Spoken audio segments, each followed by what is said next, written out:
A local company that's been around for more than 100 years has outgrown its Sioux City facility and is looking to expand. That's right. That expansion of the Sioux Honey Association is bringing the potential for sweet new opportunities here in Sioux City. Tonight, the Sioux City City Council approved an economic development assistance contract as part of Sioux Honey's $130 million expansion project. The company is moving its operations from its facilities at 6th Street and Lewis Boulevard and is looking to renovate an existing warehouse at 2501 Expedition Court. That's just north of the Sioux Gateway Airport.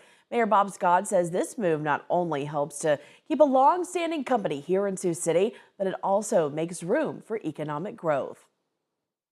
It's a good deal. We got to keep them in Sioux City, and you don't want to lose a company that's been here. They have a really good facility that they've just basically outgrown where they're at. So it opens up a building that should be easy to fill with a new industry. So we're excited about having that inventory.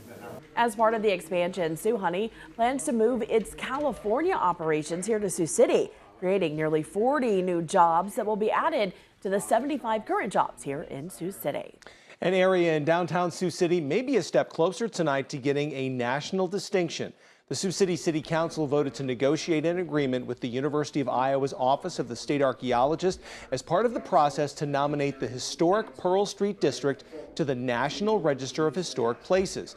The cost of the nomination will be covered by a $20,000 Missouri River Historical Development Grant and more than $6,000 from the Downtown Aesthetics Fund. Mayor Bob Scott says the designation will help save costs for those who would otherwise have to apply separately. I've always been a proponent of making the area bigger so that these people can get those tax credits quicker rather than having to do individuals and go through that process by themselves. Our Historical Preservation Committee is a great committee. They've done so much groundwork, it won't take very long, I'm guessing.